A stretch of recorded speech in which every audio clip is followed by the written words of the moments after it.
खुलुमबाय स्टुडिअ दं आं राजीव बसुमतारी आसाम विधानसभा बिसायख'थिनि बिजाथिलाइ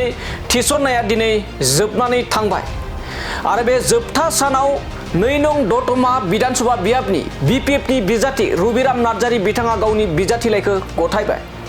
रोजा रोजा सुबुंनि मदद लानानै रबिराम नार्जारी बिथाङा दिनै गावनि बिजाथिलाइखौ थिसनबाय आरो बे बिजाथिलाइ थिसननायनि उनाव रबिराम नार्जारी बिथाङा सिगांग्रो देरहानायनि बाथ्राखौ फोरमायथिबाय आरो बिथाङा बहा नुदों गावनि देरहानायखौ बिथाङा फोरमायदों आं 100% देरहागोन दतमा विधानसभा बियाबाव बे बाराव सिगांनिख्रुइ साबसिन हामसिनाव देरहानायनि सिमां नुदों रबिराम नार्जारी बिथाङा फोरमायदों फैसालियाव सिनेमायाव नायनानै देरहानायखौ रोखा नुहुरबाय बिथाङा फैसालियाव सिनेमायाव नुनाय बायदि रोखा दतमा विधानसभा बियाबाव बिपिएफनि बिजाथि रबिराम नार्जारीया गावखौ देरहानायखौ नुहुरखानायनि बाथ्रा फोरमायदों रबिराम नार्जारी बिथाङा आरो बिथाङा रायजो राजाखौ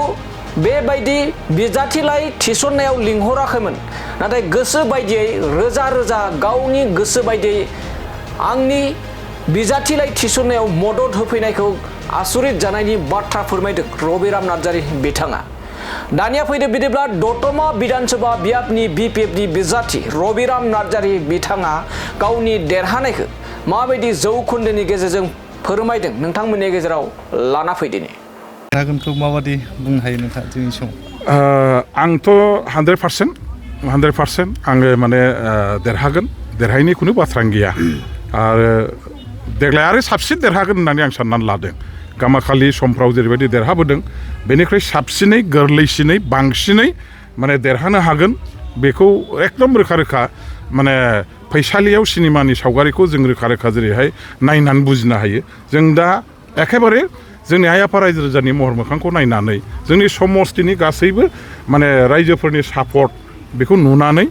बाहागो लानायखौ नुनानै जों रोखायै बुंनो हाबाय जे दतमा समस्तियाव आं एबार बिराद गोरलैसिनै साबसिनै देरहानो हागोना रोखा